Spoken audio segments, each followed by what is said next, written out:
Confidently controversial. Confidently controversial. Confidently controversial. Hello. Well, hi. Hey, how's it going? It's going okay. Is that the energy for today? No, the energy's supposed to be really good, but you bring some negativity into my home. I did not. I brought good energy. We're raising the bar. Yeah. Hi, Kim. No, I am Okay. very excited to be here. This is a year pick, so it's going to be a good week.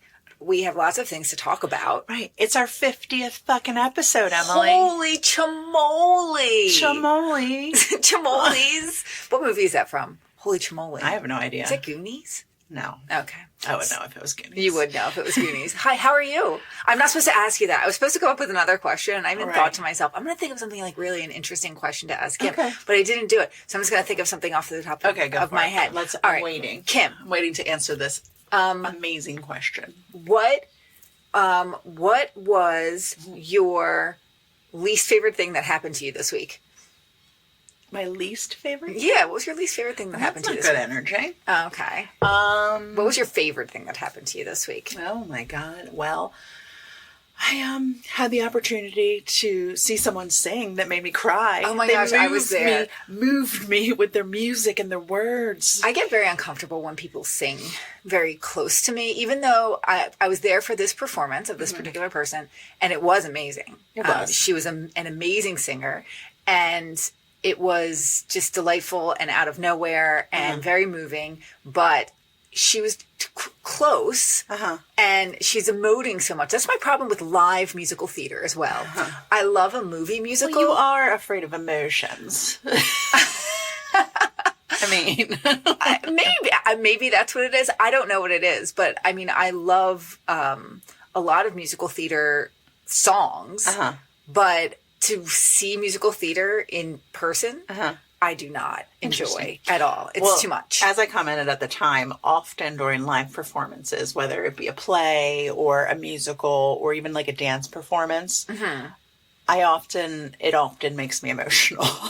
Yeah. And I feel the same way when kids. Yeah, kids a lot. Yeah. At kids' performances, you get overwhelmed by the art of it. And I also think it's probably part of my, something that's going on in my brain. There's a lot, like all of a sudden you're struck with like loud music, a lot of movement, darkness. Like there's all these things happening at once and it like overwhelms my senses. Well, I see my theory on it is because I'm very much the same way in terms of live performances. Also, if I go to a museum or something and see art in person, I'm often overwhelmed by it. Oh. And and I think that's because it's just because it is overwhelming and it's beautiful and it's this, wonderful thing. But I also think a lot of times the reason why in the regular world I have to be not like that is because I know that I can get too overwhelmed by things. Okay. So I have to push it to the side.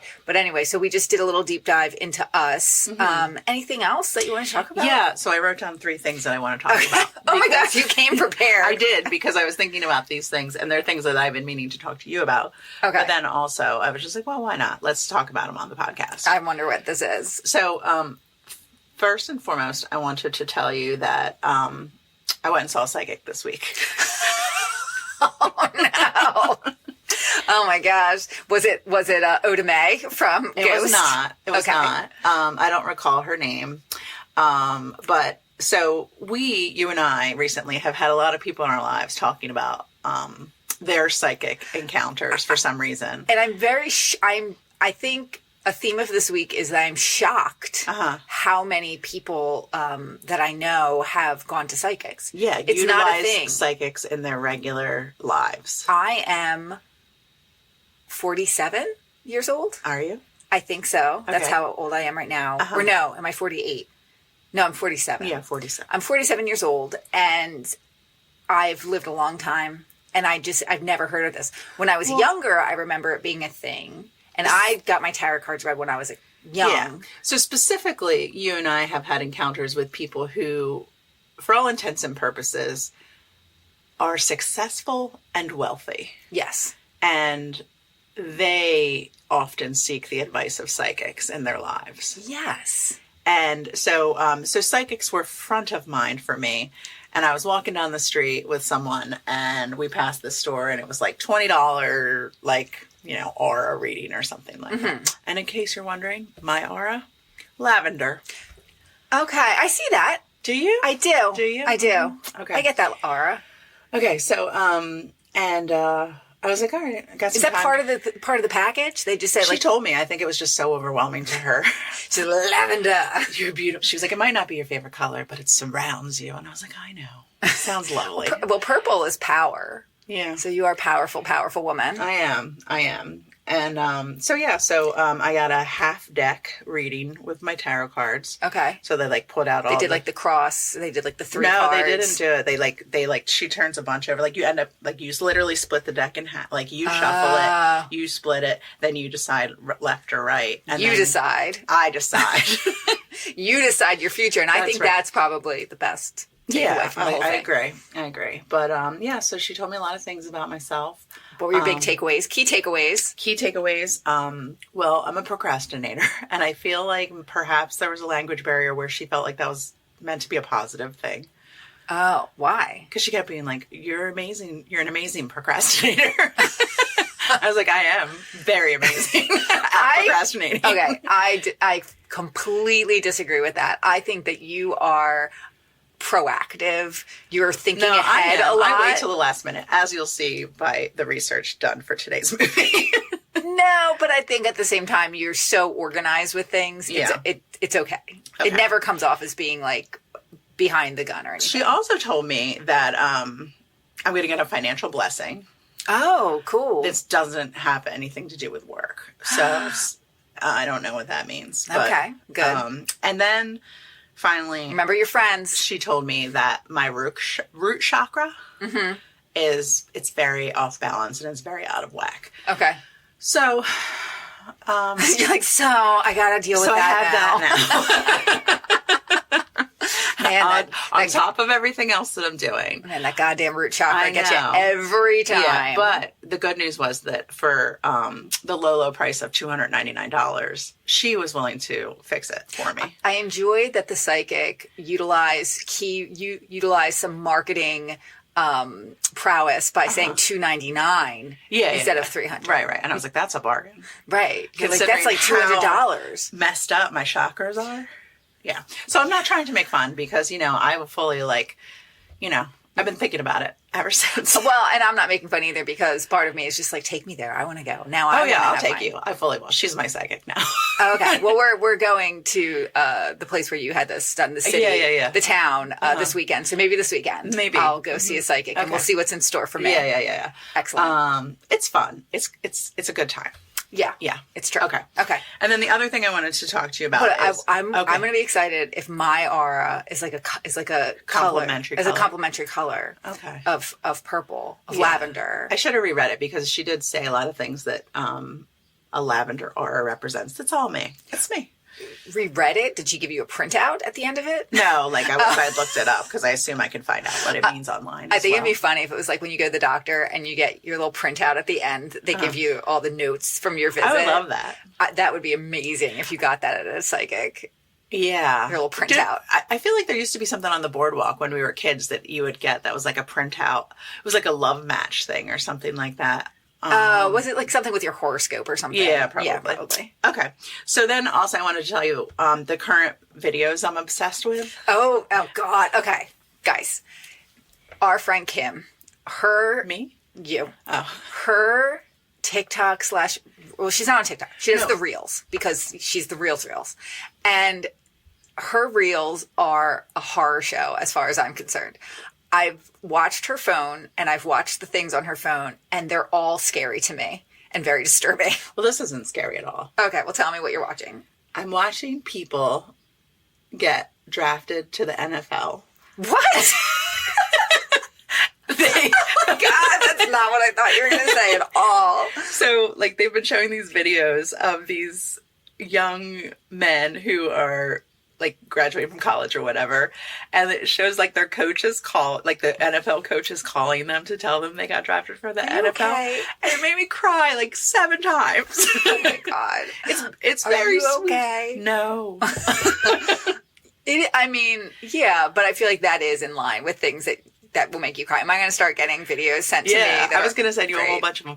But like they're just like, to it. So like they're all sitting in this room and some of them are completely like surrounded by their entire families and they're sitting on the couch because, you know, they're being filmed or whatever. And then their cell phone is there and then their cell phone rings and they're like, hello. And the person starts talking to them and a lot of times they just like put their heads down and like start sobbing and crying because they're so happy and so excited. Well, it's like they have those same ones, but they're for going to college. Okay. Those exist as well. Okay. Well, that's I'm not as excited for those people, frankly. They're going to go play football. These people already get concussions. These people already went to college. Sure. And then before we get into it, I mean, let's just talk about nothing. What? The Three Stooges. What? See, this is amazing, guys. These are 3 topics. I knew you were probably going to talk about the first one. Yeah. Topic number 2 came out of left field. Yeah. Topic number 3 wasn't even in the universe of my thought. So what about the Three Stooges? They make me physically angry. I hate them. So much. My husband thinks they're so funny. So does mine. And it makes me mad. Like, I literally was just like, I think I have to divorce you. Like, I can't do this. It's a boy thing, though. Because I feel like my husband has played them before for my children. And I think my one son really thought they were very funny. Like, if you could see my face when it's on the TV, I've never been more disgusted and upset and angry by anything in my life than the Three Stooges. It like tenses my body up and I look at it and I'm just like, ugh, like, I hate it. There's part of me that has a certain level of forgiveness for the Stooges in terms of entertainment was young. We're coming out of vaudeville here. Well, also, it's very lowbrow, but the way that people act like there's something great, like they're comedy geniuses or something. Yeah, enough. Come on, enough. Get out of my life. Yeah, I do not appreciate it at all. And my husband's like, oh, well, they were on TV for 40 years or something like that. And I was like, I know, because you can see the one of them in the later episodes is like a very old man. Yeah, like Mo or whatever. Yeah, Mo, and he's got bags under his eyes and stuff like that. And he looks terrible and he's still acting fool. Yeah, he's still acting fool. I agree. I am not a fan of Three Stooges. I knew I would find support in this from you. No, I agree. They make me physically angry as well. I can get behind a Laurel and Hardy. I think they're kind of fun. Yeah. But I feel as if the Three Stooges are just asinine and they're hitting each other and they're just making weird noises and they're not funny. It's not funny. No. It's not funny. Not at all. Prove us wrong. Prove us wrong. Make me laugh, Stooges. Yeah. You never will. Right. Are they all dead? They gotta be. They gotta be. Yeah. Yet they're still showing. I mean, shows. I feel like they were old when my mom was young. They were old. Yeah. My mom, I have to say, because my mom is listening to this and she's screaming it in her head right now. My mom saw them in real life. Okay. When she's at a movie theater or something. I'm sorry for you. But I think they were old when she saw them. I don't know if they got up and did any kind of thing. I hate when they like slap, like they're close to each other's faces, making like slapping they things. Like sit on irons and like do stupid stuff. And then there's like ladies that like them, and I don't know. Yeah, I know. It's pretty bad. It's pretty bad. Okay. So anyway, those are 3 amazing topics. Yeah, you're Thank welcome. You. You're welcome. Yeah, they were good. Good job, Kim. Good job.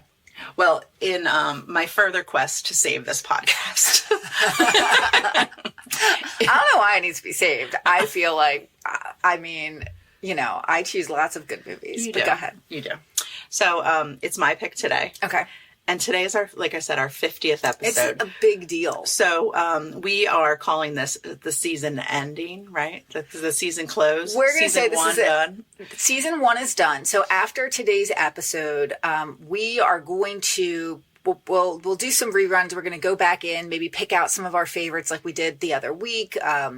But we're gonna go back into some sort of think Don't tank. make any promises. We're gonna think. No, well, I think we're gonna take a little bit of a hiatus, and then we're gonna come back. Season 2. Season 2 is gonna be bigger, better, stronger. That's right. There might be merch.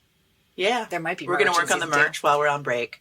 and we're going to come back, and you're going to miss us so much. Yeah, but you'll still hear us all the time. There's still episodes out there. But anyway, so we got to end big on a 50th. Yeah, we got to end. And I also want to like take a moment, and give us props. All right, props. Because whether or not you care for us or this podcast, you got to give us credit for doing the thing. Yeah, we wanted to do a thing. How many episodes of a podcast have you made? Yeah, not 50. I'll tell you that much. Well, some people listening to our show maybe have made a few. But yeah, we have remained consistent. We have we've gotten together like almost every weekend, and I have to say, every time's been a joy. It really has. It really has. So I've good. really loved it. Okay, we watched 50 movies together. I know, that's crazy. I know, it's a lot of movies. It really is. What was your fafavorite? My favorite movie. But your favorite watching of a movie. My favorite watching movie was probably, One Crazy Summer was special because we laughed a lot for that one. I also feel like Mommy Dearest was fun because you had never seen it before and I had limited seen it and it was a lot of fun. Bananas. It was Crazy Bananas. That was a really good memory from one as well. Yeah. I think my favorite was Steel Magnolias. Oh man, it was. Yes, yeah. Because we were like, I also think about that recording too, where like afterwards we were just like talking about friendship, and every time we were talking about it, we would cry a little bit. It was funny. It was funny. Yeah, it's been a wild ride, and to all the people who have been listening, I know there's some people who have listened to all 50 of these episodes. We see you. We see you. We appreciate you. We love you. And to those who are just finding this podcast this time, welcome. Go back, listen to some other ones. Join in on the fun. Bienvenue. Stop speak. We don't speak. We don't speak other languages on this podcast. Sorry. Okay. So anyway, this one needed to be a special movie. It did. And this one needed to be a movie that kind of is like a culmination of everything we've done here. Oh my God, that's a lot of pressure on you. Yeah, a lot of pressure on me. So this little film came out in 1986. Okay, good year. Good year. You were 9 years old. I was also 9 years old. And it's rated PG-13, so we didn't really watch it. I know I didn't watch it at the time, but I really wanted to. And this movie, though, became a very popular movie for me later in life. It also became a popular movie for you, I believe. Later in life. But not at the time, you don't think? I don't think at the time, because I don't think we were allowed to watch it. Okay. I wasn't allowed to watch it. Okay. And the movie itself is actually named after a Psychedelic Furs song. Oh, okay. Do you know what it is? Is this Pretty in Pink? It is. Oh, no. So we had to bring, for our 50th episode, a Mr. James Spader. It had to be a Spader. We had to bring him to the pod. He was in the first episode, I guess, when he was Mannequin. He hasn't been in since. No, I thought he was in 2. He was in Mannequin. Okay, that was it? I think so. Okay. But Fun. either way, weekly we post a photo of the connection between James Spader and someone in the movie we watch. And it's always a picture of Steph McKee from Pretty in the Pink. Because that Pretty in the Pink. Pretty in the Pink. Because that is the quintessential James Spader. It is. It is peak Spader. Peak. Although, has he peaked? He peaked. Yeah. Yes. We still like you a lot, James Spader. But at the same time, this. But I think it's more than just, he's very good looking in this movie. There's something about this character, and I think that this was something we've always talked about, the character of Steph, that he's a terrible fucking person. An asshole. Yet I am supremely attracted to him. So much. Like, it's not fathomable to me that someone would not find him to be the hottest thing on the planet in this movie. Yes, and it was always amazing to me in this movie that, because the love interest is Andrew McCarty. Yes, they call this a love triangle movie, but I maintain it's a square. I maintain it's a square as well. Yeah. Okay. So this movie only cost about $9 million to make. Okay. But it did earn over $40 million during its box office run. They call it a cult film, but it really did well out of the gate. Like, it was very popular from the get-go. Okay. And I guess often cult films are called that because they like gain following over time. This one had following from the beginning.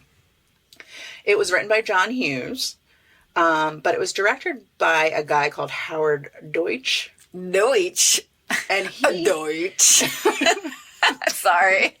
Poor Howard.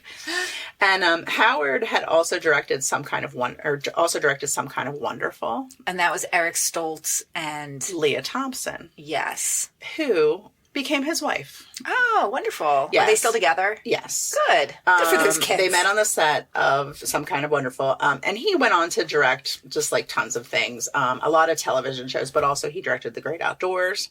Oh, I love that movie. And Caroline in the City, which is a Leah Thompson vehicle. Oh, gosh. Right? Well, you know, I have to say, I love a director husband that's just out there trying to support his wife. Right, exactly. Written by John Hughes. He served as the co-executive producer on this movie. It stars Molly Ringwald. Yes, it does. And she shot this movie when she was 17 years old. This was after The Breakfast Club. I was going to say, where does this fall within the Hughes pantheon? This is pre-Ferris Bueller. Okay. Pre Some Kind of Wonderful. Post Breakfast Club, I believe. Okay. So, 16 Candles? I don't know. Well, she's young in 16 Candles. Yeah. Yeah. Okay. 16 Candles was 1984, so it's post. 16 Candles. Okay. Yeah.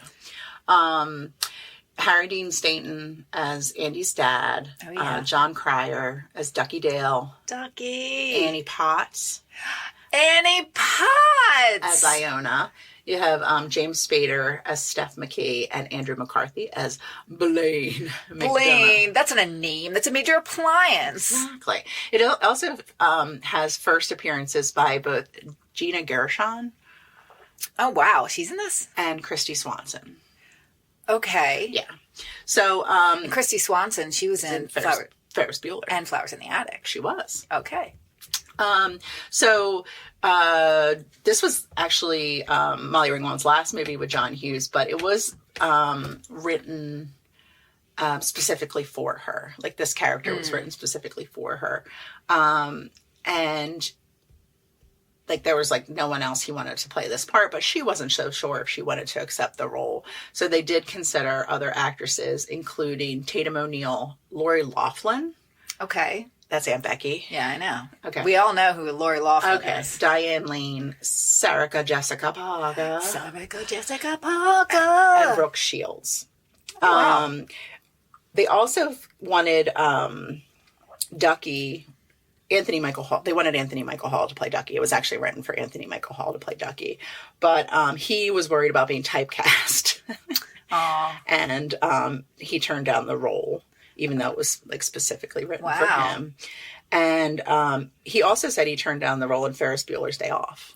Wow. Interesting.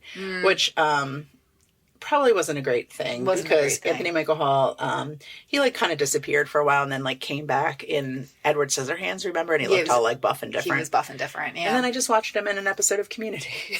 Oh, yeah, he is in Community as well. And then the Iona character, which was played by Annie Potts, they offered the part to Angelica Houston. Oh, wow. Which would have been interesting. And Annie Potts, Designing Women? And Ghostbusters. And Ghostbusters. Yes. Got it. I thought this was really funny. So do you remember there's a record store, Iona owns that record store, where there's a famous scene that takes place. Yes. But there's also a scene where there's a shoplifter. Yes. And she shoots him with a staple gun. Yes. You remember? So the kid that she shoots with the staple gun, his name is Christian Jacobs. And he became the lead singer of a band called the Aquabats. Oh, okay. I know what the Aquabats are. And he was the creator of the show, Yo Gabba Gabba. Yes. Yes. That is fantastic. Isn't that funny? That's great. Yeah. Movie had a phenomenal soundtrack. It actually did really well on its own, the soundtrack, even though it did not feature the Ducky Dance song. No, Otis Redding, right? Yeah, it was not on the soundtrack, but it was still ultimately named one of the best movie soundtracks ever by Rolling Stone. I own it. Yeah, it's great. This movie is pretty famous because of a reshoot that took place. So in the original film, Ducky and Andy end up together in the end. And they showed it to test audiences, and they were like, fuck you. Yeah. We don't like it. No. So they had to call everyone back to reshoot the ending so that Andy and Blaine ended up together. Well, I think that makes sense because, I mean, we'll watch it. We'll see what we think about this. But honestly, in order that they would have had to have built that relationship Right, throughout, and there would have had to be some it. sort of like love, like tension connection. happening. Yeah, but that's not there. Right. So when the ending was finally reshot, all of the principal cast was called back to set, and Andrew McCarthy had already lost a lot of weight and shaved his head for a role in a play that he was doing called The Boys of Winter. Oh God, sounds great. He famously wears a wig. Yeah, he does. In this, which I never noticed, of course, because I'm not good at hair. But,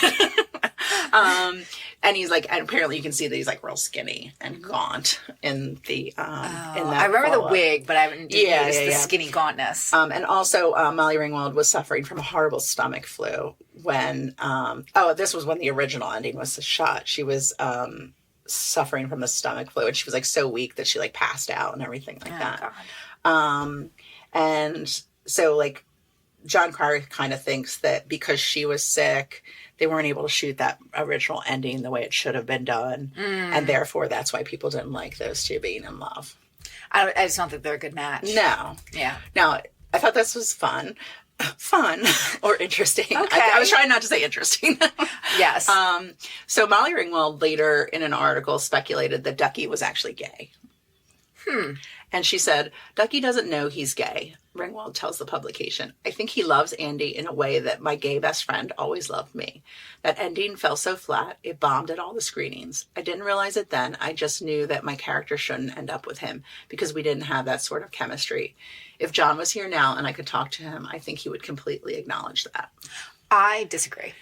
You disagree? I disagree with that. Yeah. I never felt that way at all. Right. Because I think because I've had those kind of friendships with guys where I don't feel like they're no not physical gay, attraction. But I don't have any attraction to them, but I'm friends with them. Yeah. You know, and I've also had those friendships where the guy liked you and you didn't like them. Oh, absolutely. And I feel like then I become just awkward.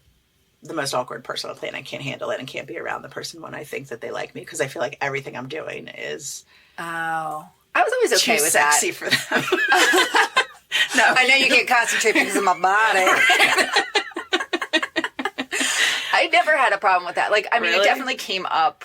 It's come up in my life before. Okay. On more than one occasion. Yeah. And in those times, I always felt like it was very easy for me just to be like, listen, this is not something I'm interested in. Yeah, I've definitely had those kind of straightforward conversations and said, this isn't something I'm interested in, but like I want to be friends with you. Really? And I definitely think, yeah, absolutely. Oh, and I just avoid it. I would just avoid it and pretend it never happened and then just be like terribly awkward and then ultimately end the friendship. No, I've had those conversations with people before and just been like, listen, like I that's just not.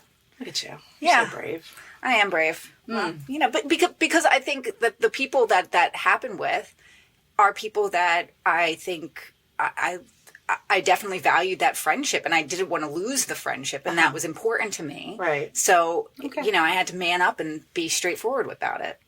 What are you trying to say? I'm not a man? I'm trying to say you've never been attracted to me like that and that's why our friendship works. Exactly. So Roger Ebert, our buddy, he gave the film 3 stars out of 4. Okay. He criticized the old plot, but praised the performances of Molly Ringwald and Annie Potts and called it a heartwarming and mostly truthful movie with some nice touches of humor. Okay. Mr. James Spader, I saw something... Like I saw when I was looking this up, there was a lot of questions like, was Steph really into Andy? And it's like, no shit. Yeah. Yeah. Of course he was. Obviously. Yeah. That's why he was such a dick to her. Oh, absolutely. Yeah. And then, and there was a while where they thought maybe James Spader would play the Andrew McCarthy role. But he actually preferred playing the asshole. He knew. He knew. Uh-huh. And he has been quoted as saying he liked playing the asshole better.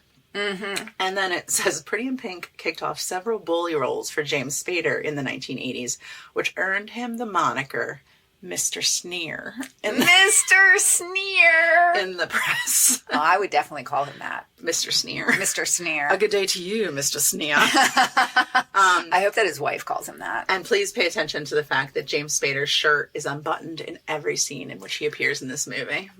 This man in his fine linen suits. Although it's one of the things that I do want to look up while we're watching this is how old he was. Because you said that He was 26. he was 26. So he's like a full decade older than Molly Ringwald was Molly 17. He was 26. Andrew McCarthy was 24. And John Cryer was like 19. John Cryer was age appropriate. Yeah. Why? So why wouldn't she be into him? She was into the real men that were around her. Right. That seems to be a pattern. That was the same in the Breakfast Club. It was Molly Ringwald and the much older Judd Nelson at the time. Mm-hmm. You don't like that pattern in Hollywood. When James Spader auditioned for the role for Howard Deutsch, the director, and John Hughes, the writer, he completely immersed himself in the jerky character of Steph. He smoked a cigarette in the room and crushed the cig on his way out.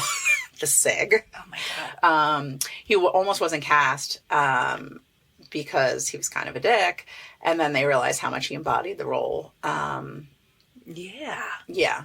After Spader got the part, John Cryer complimented Spader's prior works. I figure I got the lock on this teenage asshole thing, Spader told Cryer.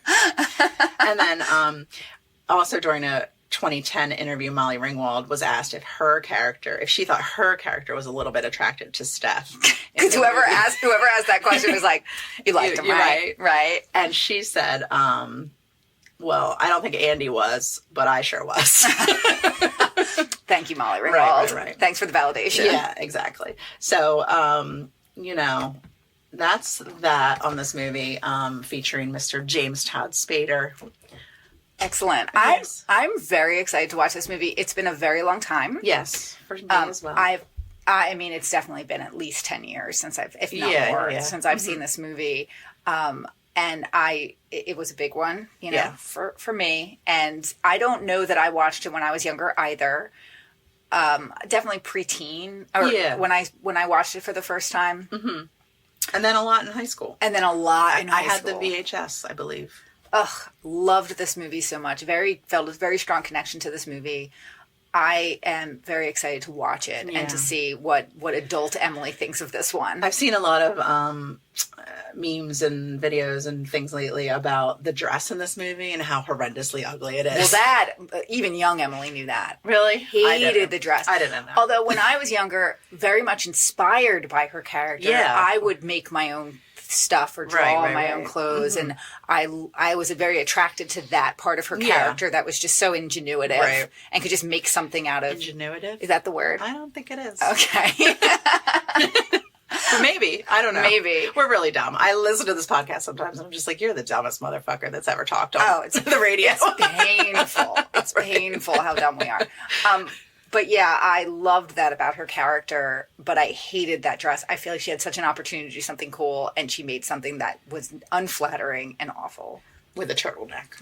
A mock turtleneck. A mock. All right, so you ready to watch this movie? I'm so excited to watch this movie. Let's do it. Let's do it.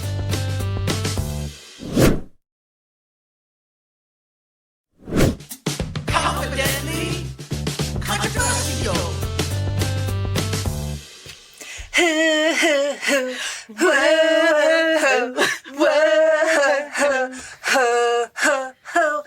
So good. No. You know what they say, Emily? They say, don't meet your heroes. Are you saying that about the movie or just Andrew McCarthy? Would you stop? Okay. He's still fine. Okay. The movie. You didn't like the movie. I liked it. I liked it. I really enjoyed, this is what I really enjoyed about the movie. The music is fantastic. Mm-hmm. The look of it, also fantastic. Yes. Love the clothes. Yes. Love all the things. Mm-hmm. The story and Molly Ringwald, I had a lot of problems with. It's a little weak. Little weak sauce. Yeah, I think that it relies heavily on us, the viewer, to fill in a lot of pieces. Okay, continue. So, like, we build up that relationship in our minds that it's this wonderful love story between Blaine and Andy. Yes. Okay. Like that's on us to do, because there's nothing in this movie to show that no thing in this movie to show that they have any kind of strong bond or relationship or intense love. There's no building of their relationship. There's no like longing from a distance or anything like that. Like in the beginning, a little bit, like we understand that he's aware of her despite the fact that she's trash. And which she's not. Like, she calls herself trash so many times. You're just like, stop it. Right. Like, we're not buying it. First of all, you have juice boxes, and everyone knows that poor people don't have juice boxes. Okay? Right. I feel like she's so invested in herself being this dirt. Yeah. Nobody else sees it. She's at it, like, they treat her this way. I mean, geez, we've all seen true dirts. Yeah. She is not true dirt. No. She looks lovely. Yeah, she's fine. She's fine. Well, and they do. And the dad's a little bit of a dirt. Like, I get it. The dad's a mess. The dad's he's clinically depressed, is what the dad is. Yes. It's sad. And rightly so. He's a sad dad. His wife left him only 3 years ago. Right. To raise a daughter, a teenage daughter. Yeah, he's not having a good time. He had to talk about her period with her.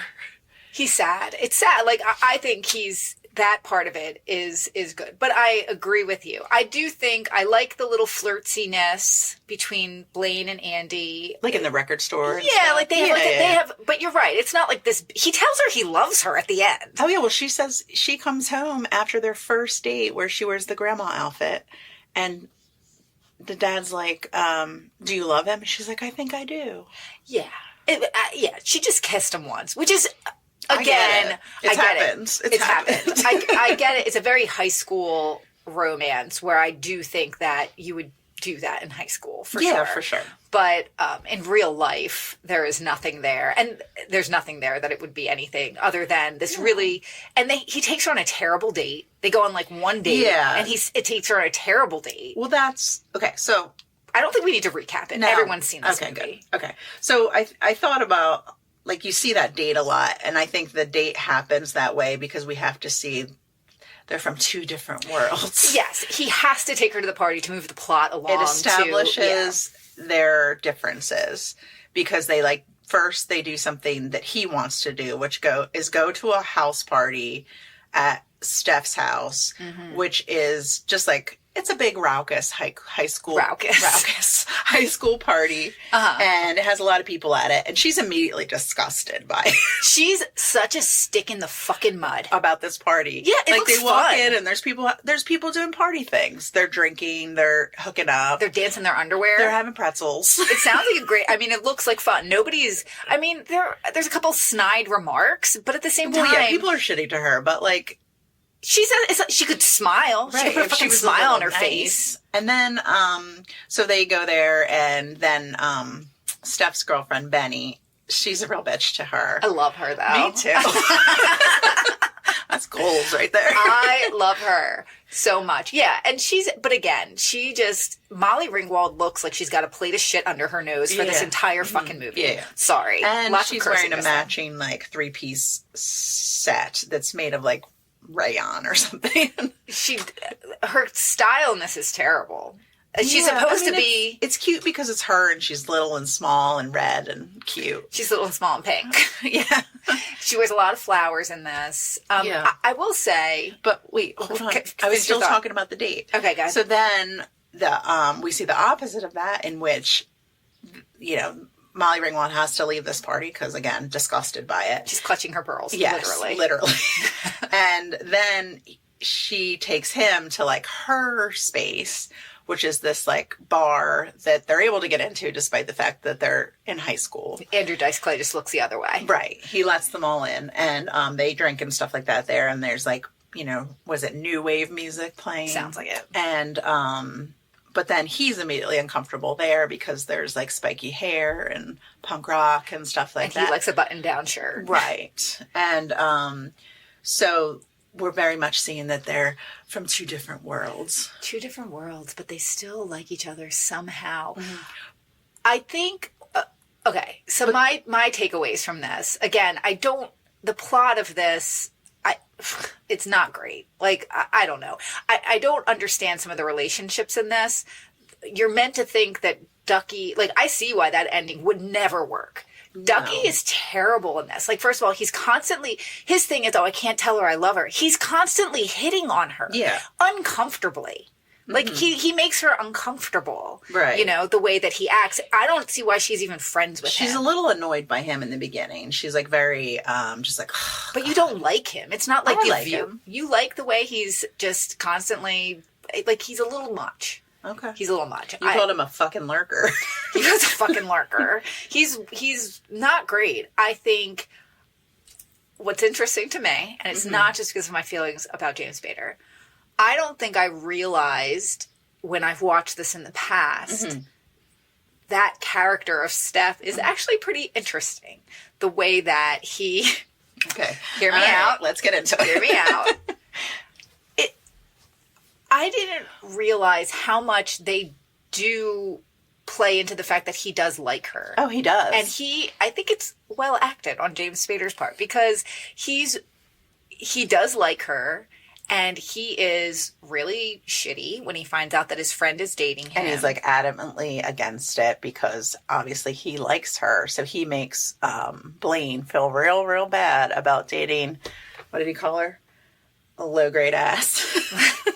Right. But I think when I watched that when I was younger, it was more, I didn't really think subtle. He really did like her. Yeah, no. It's a subtle performance, and it's actually one of the better ones in this movie. Him and Harry Dean Stanton. Him and Harry Dean Stanton, I think, are the true actors in this movie.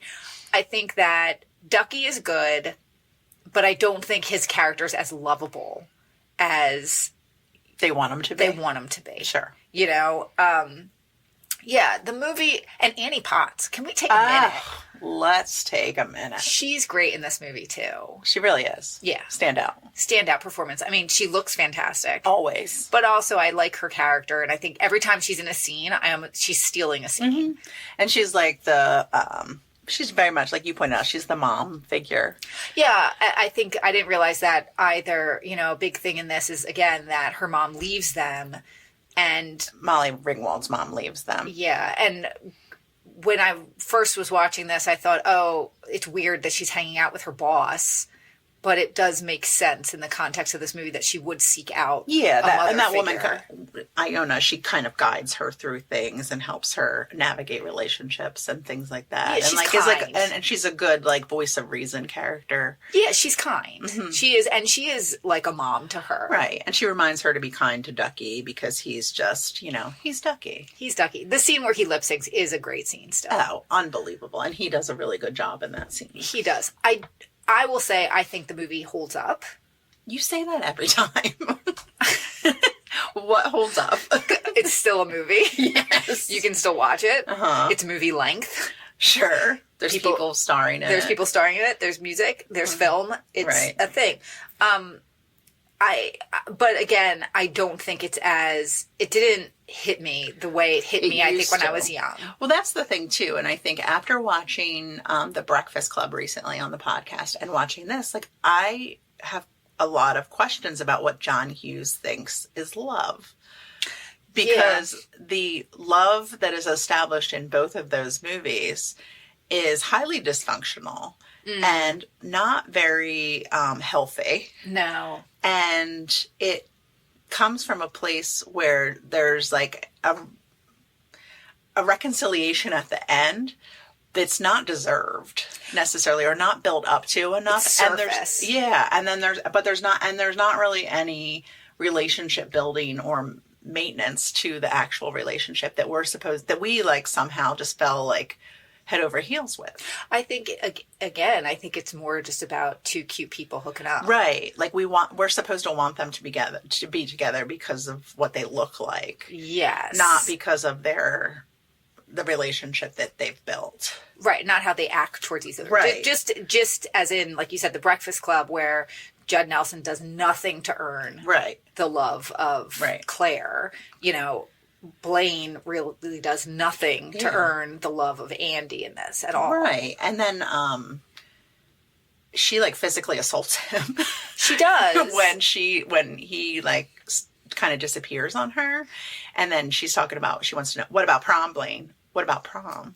Well, and I want to know too. And she's like beating him about the chest while asking about it. Yeah, it's a lot. In some ways, it is very true to high school. Mm-hmm. But I think the thing it might be easier to take if they were actually all looked like high schoolers. I mean, Steph wears a white linen suit to school. It's amazing. He's looks smoking good in the hallways. Yeah. He looks like he stepped out of Miami Vice. He definitely looks like he's on 21 Jump Street and he's undercover in that school. Be. Maybe that's it. Oh, we figured it out. We figured it out. Yeah. So I think we might be more accepting of that watching it if they did look more like high schoolers, because it is very, high school is like that, right? Mm-hmm. You're like, I don't like you. What about prom? And it's all so dramatic. And, right. And maybe that's what people saw in his movies that hadn't been shown before, was like a real portrayal of high school life. Yeah, because it is like that. Yeah, the movie's not for 45-year-old ladies. No, we've seen, not 45-year-old ladies who have seen things. Right, exactly. We know better. And we would have definitely hooked up with Steph. No questions asked. No questions asked. And he never would have talked to us again. And we'd be like, I get it. I get it. It's fine. Go. Can I hang out with Benny now? Can Benny and I be friends? He calls her a bitch. He does. And it's the hottest thing that's ever happened. I also, again, I go back to his performance in this. You see that he's the only one that's really in love with her. He is the only one who's really in love with her. Exactly. That's why I'm into it. I know. Because he's the only one that truly cares about her. He says, I've loved you for 4 years. Yeah, exactly. Exactly. From afar, from a distance, despite their differences. He's the one. He is the one. He's like, I've loved her. Going back so far, he's the opposite of Ducky almost. It's like these two people who loved her for so long, and then she goes with this Blaine, third character that's nothing. That's just talked to her a few times, right? Yeah, it doesn't. Yeah, it doesn't really. Yeah, I think that let's talk about her and Ducky's relationship real quick, because that really struck me as well. Like, they don't even seem to be that good of friends, except for, you know, that one scene where he's at her house and she's helping him, studying together. And then she's kind of nice to him in that scene, but it doesn't make sense based on how their relationship is in other places. She hangs out in a bar where he can't get in. Right. Like, she doesn't want to hang out with him. Right. Because he's not fun to hang out with. He doesn't listen to her really when she's talking. Right. Well, he's that guy that, like, likes her so much that he can't even just, like, he can't just be chill for a minute. No, he's terrible. He's uncomfortable to be around. I could see why she didn't like him. I like at the end when he comes through and he's there to help walk her into the prom. Yeah. That's great. Right. Like, great moment. I think it redeems him as a character, and it's like, okay, he's going to accept that he's friends with her. Right. But she makes such a big hairy ass deal about this. Like, the rich thing. Yeah, she does. It's her problem. Yeah. I feel like it's her problem more than anyone else's. And maybe if she's a little nicer, a little more friendly, these people wouldn't be so mean to her. Right. She's not nice. Yeah, she is kind of a bitch. She is a bitch. It's like that, remember that 30 Rock where Tina Fey goes to her high school reunion? Yeah, I think about that all the time. Yeah, because that's probably my problem. Me too. But, but like, she goes to her high school reunion and everyone's like, she's dreading it because she's like, oh, high school was terrible. These people were horrible to me. And at the reunion, they're all like kind of mean to her because they were just like, you were just horrible. You were so not nice to us. Yeah. And you made us feel like shit and you told us we weren't smart and stuff like that.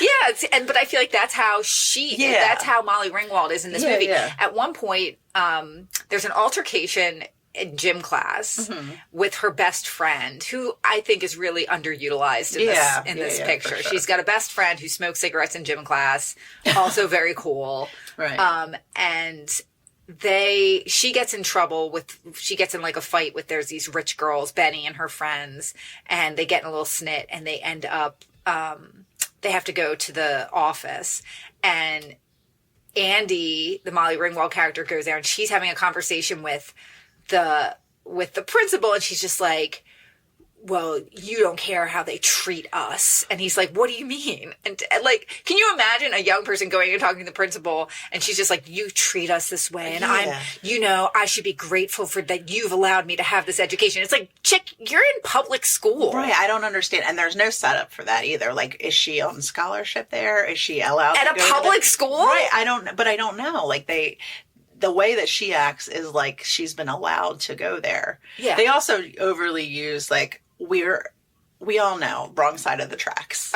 is the thing, but they physically have railroad tracks in the beginning of the movie, and then we have to see the train go by multiple times. Right. But what doesn't make sense is that, like, you know, when you're in school or with, you know, you can tell the haves and have-nots, right? But it's unfortunate, right? Sure. There's always that. Mm-hmm. But this movie does not depict that. No. You know what I mean? Because the have-nots seem to have a lot of clothes. Yeah. And they're very clean and they look very good. Juice boxes, like they I said have before. juice boxes, a plethora of juice boxes. Right. So it does not make sense. Like, they're telling you this thing. Right. But John Hughes, you're not showing me this thing. Right. Everybody looks very pretty in this movie. Yeah. Despite the fact that Molly Ringwald only lives with her dad, and her dad doesn't appear to have worked for many years, they still have a home. She drives a very cool pink car. She does. I mean, she goes... Well, the other thing I wrote down, did Molly Ringwald invent thrift store culture? Yeah, did this movie invent thrift store culture? It might have. It may have. It invented the internet and thrift store culture. Yeah. Both of those things There's came a out of this questionable movie. scene in the library where he DMs her. Yeah, right? Or what was that we called? all used Commodore 64s when we were in grade school. And computers didn't do that. And the internet connection is fast. But it also turns out he's on the other side of the screen. Yeah, so he might just be plugged directly into. Yeah, I think he somehow did some kind of magic and got a floppy disk in there. Okay, never mind. He did some sleight of hand. Right, sure. And put that floppy disk right in there. Okay. Floppy disk, not a sloppy disk. Is that what it's called? Floppy disk. I call it a sloppy disk. It always confused me that the floppy disk was not the floppy one, right? What do you mean? It was a little floppy. It was the bigger one? They were big, and they were like, you could bend them if I know, you really but what were the wanted to. smaller ones called? They were hard drives. Hard disks. They were hard. They were like a hard plastic. Not so sloppy disks. But what were they called? Clean disks. Neat to disks. No, seriously. I think those were called floppy disks, too. I don't know. No, the floppy ones were... Floppy. Floppy jalopy. And sloppy. Floppy and sloppy. Both of those things. Okay. Yeah. And as I said, the look in this movie is great. There's some great scenes in this. The scene, I forgot about the scene where John Cryer gets pushed into the girls' bathroom. Oh, yeah. That's pretty great. Yeah. That's a great scene. His dancing scene is great. So good. The record store is awesome. You have a brief cameo by Dweezil Zappa. Yes. And as I mentioned, Andrew Dice Clay, who Andrew I Dice enjoy. Clay. Christy Swanson has no speaking lines. She comes in at the very end. I don't think Gina Gershon had any speaking lines either. No, but she's in there. She's in there as well. Yeah, I'm just looking over my notes. I wanted to show you this website that I found. Okay. It features this wonderful picture of James Spader. Okay. And it's a article, and I'll link to it later this week. Oh my gosh. But it's a few things women can learn from Steph and Pretty in Pink. Okay. This is a great article. And the first one is that you should wear shoes without socks. You should. Kim and I both commented that he's probably a little stinky. His feet are probably a little stinky. And then he poses like this, and you should toss your cigarettes in deliberately rude places. You should. Also learn that. You should. And then tell your friends they should shower because they look like shit. If you don't tell them, who else will? That's true. That's true. Mm-hmm. And then wear linen suits. Like the mullet, a linen suit connotes? Isn't it denotes? Yeah. Both a business-oriented attitude and playfulness. Yeah, he is. Ask people if they want ribs at the parties you throw. That was great, too. It makes you seem simultaneously rich and accessible. Let's get you some ribs, Benny. Lust after poor people, but never actually act on it. Having a secret and unfulfilled hard-on for trash allows you to be more sexually frustrated and therefore better in bed. I feel that he would have hooked up with her. If she would have, this is the alternative universe, Pretty in Pink, where Steph wins her over. Like, she kind of like takes another look at Steph and is like, you are pretty hot. Let me make out with you. And he opens up to her, and it's a real and true love. And it's actually, she breaks it, because that's what I want to happen, is he's not an asshole. Well, he is the one that, pulls Benny out of the situation where Benny's like fully being an asshole to her. Yeah. He does make that stop. Yeah. Blaine does it. Blaine's like, let's hang out in here. Let's stay here. Yeah. Even though you're fully uncomfortable here, I'm going to make you come to this party. Right. Even Blaine's, though you Blaine's don't want to be here. Steph's like, let's go get some ribs. Yeah. Let's get you out of here. You need some ribs. Right. Yeah, that's pretty good. So what else can we learn from James that was Spader? pretty much it. Okay. Well, we'll share that one. Yeah. I mean, I got to say, I would still recommend this movie. Mm-hmm. I would still probably tell my daughter to watch it. I would watch it again. I will watch this movie again in my life. This is not the last time. Yeah. But I definitely got different things out of it than I did the first time. I want to go to the thrift store more. I don't know if I want to go back to that. I love Although the thrift store clothes that she had were just old lady clothes. Yeah. They weren't stylish. She really dresses. I think my recollection of this film was that she dressed a lot better than she does. Mm-hmm.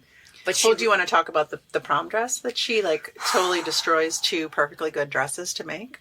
This is the truly controversial part of this movie, is that dress. It is, it's polarizing. Yeah. I would say. I don't know if it is. I think most people hate it. Most people do hate it. Both of the dresses that she gets in this movie. So what she does in the end, as you will recall, she's going to the prom. She has two different prom dresses that she has access to. One is that one that her father bought her. Mm-hmm. And the other one is Annie Potts's old prom dress from the 60s. Mm-hmm. Both are very cute. Right? Mm-hmm. But she takes them and she combines them into one, because we're meant to understand that she makes a lot of her outfits. She's very creative with her clothing, even though I don't think she looks very cool. And I don't know how she's made the other things. They're just regular pieces of clothing. I think it's how she styles them. Like, she chooses an earring, she chooses a belt, Okay. Well, then I made all my clothes too. Look at this outfit I made this morning. And she takes these things and she literally tears the dresses apart and puts them back together. Mm-hmm. Each of the dresses on their own... Some crazy mutant dress. Crazy mutant dress. Each of the dresses on their own are cute. Yeah.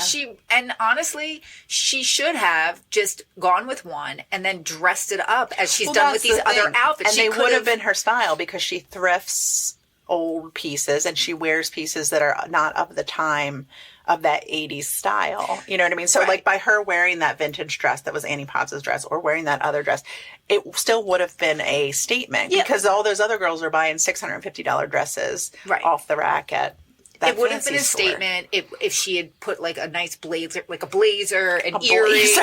I'm just saying, she could have made it. I forgot Emily did wear a blazer to prom. She was like, I have a business meeting after this that I have to get to, so I'm dressing for day and evening. It's true. It's true. I thought the prom was business casual. I don't know. You were wearing your white pump. But she could have, what I'm saying, she could have made it her own. Yeah, no, I agree. In a way that was very much in line with her character. Mm-hmm. She could have done that with both of those dresses. Right. She could have made them her own. She would have looked cool and it would have worked. Mm-hmm. But what does she do? She rips both dresses apart and she sews them together with her, what I believe are rudimentary sewing skills. Yeah, it's unfinished. It's not fitted to her. Right. Well, I think it's meant to fit that way. It's got a weird shape to it. Yeah. And I feel like, too, by the end of the night, a lot of it's hanging off her neck. No, the neck is uncomfortable. I know, but all the weight of all that fabric is... Well, yeah, because the sleeves are like a draped sleeve. Yeah, so it's not being held on by the shoulders. It's all being carried by her neck. Yeah, and the neck made you very uncomfortable. I could tell. Mm-hmm. No, a turtleneck in general is no fun. This turtleneck attached to some sort of applique. Applique. You. Applique. I know. my I God. listened to what my biggest takeaway from the last 50 episodes of this podcast is that I'm an idiot. I'm not as smart as I thought I was. I know. It's as if I don't know a lot of things or words. I know. People would be surprised to know that I'm actually a professional writer. I know. I think about that too. And I make money The last off time of when my we were making a words. disclaimer about how we didn't know the difference between monkeys and chimpanzees, it was just like, just stop talking. Anyway. Can't you sound smart about anything? Right. Why don't you just look it up? The internet's right there. It's like I cannot No, cannot sound sorry. smart about anything. But yeah, so the applique, Yes, good. it just didn't look good. The bottom of the dress was weird. Yeah. It just, I didn't like it. Okay. The other thing I did not like, and which we talked about in the initial section, but I don't think, I mean, watching it again for the very first time, that Andrew McCarthy wig. My God. I mean, it's famously bad. It's famously bad. It's like they didn't even try. They were like, brown hair, brown wig, put it on your head. Yeah, but they didn't like fluff it or curl it or anything. Like they just like, it was flat. It's just came out of the bag, the wig bag. It just came out of the wig bag. Yeah. Still had the net on Right, it. It looked right. like. They were like, oh, wait, hold on. Pulled the Grab net off. Well, I think the thing is that his hair, his regular hair, he has nice hair. He does have good It's like hair. a wavy. Although Emily hair. says he has beady eyes and a pointed face. I've established this in previous episodes. He's been on a lot of them in a lot of the movies that we have watched this season. He was in Weekend at Bernie's. We saw him on Mannequin. We saw him in St. Elmo's Fire. Yeah. Oh my We've seen a goodness. lot of him this A lot year, of McCarthy. more than I ever wanted or needed. And you know, I'm doubling down on how not into him I am. I don't find him very attractive at all. I don't get it, but okay. Yeah. Well, then I have an important question for you. Okay. Okay, let's go character alone. Okay. Not looks. No, the character in this movie alone. Okay. What they look like. Okay. And who they are as personalities. You've got Ducky. You've got Steph. You've got Blaine. Steph. My answer's Steph. Do you know what your question is? I don't. Okay, let's keep going. Keep going. Well, it's fuck, marry, kill. Oh no! Okay. I'm going to kill Ducky. You are? Even though you hate Andrew McCarthy so much? I'd rather have sex with him though. Okay. I'll have sex with him, but then I'm going to marry Steph because he's got money. Oh, you're marrying Steph. Yes. Oh. Well, when you're married, you know, Okay. it's just more. Oh, okay. Yeah. So I see. yeah, like in my So I would definitely go with that because then we would be married. Right. You do that all the time. I see. And we would also have money. Thank you for explaining all that to me. Yeah. How about you? Well, You're gonna have sex with Ducky? Oh. he's so cute. Is he? I was going to marry him. No, I'm not going to kill Andrew McCarthy, though. So, What are you yeah. gonna do? I don't know. Oh man. Well, you asked the question. I know. but it Answer was the for you. question. No, obviously. I mean, I think I'm going to marry Andrew McCarthy Okay. because he seems kind and nice. So then who? Well, Steph. Yeah. So obviously. Ducky dies. Yeah, Ducky has to die. Ducky has to die. Yeah. We're sorry, Ducky. How about real life people? John Cryer, Andrew McCarthy, James Spader. Is it the same? It's the same. Is it? You'd kill John Cryer. I'd kill John Cryer. Okay. I'm sorry. Okay. I'm sorry. All right. Yeah. It was Well, a good question, though. Thanks. This is the stuff that, this is Yeah. why. This is what matters to the people, I think. the I most. think so. Mhm. I agree. Ask yourself the same question, audience. What would you do? What would you do? So, 50th episode. Yeah. That was a good one. Huzzah. Huzzah. Yeah. So, like we said, we're going to take a little bit of a little, we're going to take stock. Wait, what? We have to do the Spader. But he's in this movie. I know. I guess we didn't do a Spader in the first one. We didn't do a Spader in the first That was an add-on. No, because Spader was in that movie, I know, too. but didn't We decided we'll have to go back. I think it was maybe in the second or third episode That we started We this started Spader. it, but I think it's been a nice addition. Do But we I- stick with Spader for next I don't season? know. Or also, do we need some sort of like special? We need a special sound when he's like when it's him. Like, oh my God, it's him.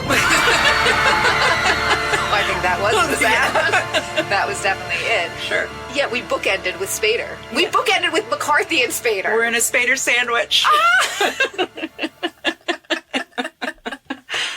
Yeah, we are. Gladly. Yeah, so this was a great season. I am excited. So yeah, maybe it won't be about the Spader Okay, connection. well, we'll talk next. about it. We're gonna bring some new ideas. Yeah. Into next season. It's It's not going to be a long break, but we have like galas and stuff to go to, and We do, all this stuff, which is so- like our prom. yeah. I commented that I think the gala we're going to go to, I expect it to be very much the same as the prom in this movie. Most likely. Yeah. Yeah, so brief break. We're not going anywhere. We're still doing the podcast, so don't freak out. We'll do a couple of rerun episodes in the next few weeks, but we'll be back and we'll have some new ideas and we'll hopefully get our merch store up and running and all that good stuff. Yeah. So what do you have to say to the people? Well, I have to say, you guys should definitely, if you're really going to miss us, I am going to continue to put some content up because there were some films that we did that I did not have corresponding, we didn't have corresponding TikToks for. So I'm going to go back and make some of those during the break. So you'll still see us. We'll still put up some new content on our social media. So stick with us there. We'll have news about the next season coming up there. But we're on TikTok. We're on the Instagram. Inexplicably, we're on Facebook, YouTube. We have a website that if you really miss us, you could go there. But yeah, you should definitely go check those things out. Yeah, and if you like a girl that is kind of someone you would consider trash, but like you're like really super like into her. Well, the first thing about why you think she's trash. Look inside. Look inside. Yeah. Yeah. Don't be controversial. And tell your best friend not. This is why you do this part. Because you're not good at it. I'm not. No, but it's okay. So you're not going to tell your friend, but then, but the confidence comes first, Kim. So be confident enough to ask her out. Yeah. Ask that girl out that you want to go out with. Tell her how you feel. Button up your shirt once. Well, maybe not. Maybe leave it. Maybe unbutton it one more. Yeah. But don't be controversial. Make her some ribs. Yeah. But wear some socks because your feet stink. Yeah. Okay. We love you guys, and we'll talk to you very soon. Confidently controversial. Confidently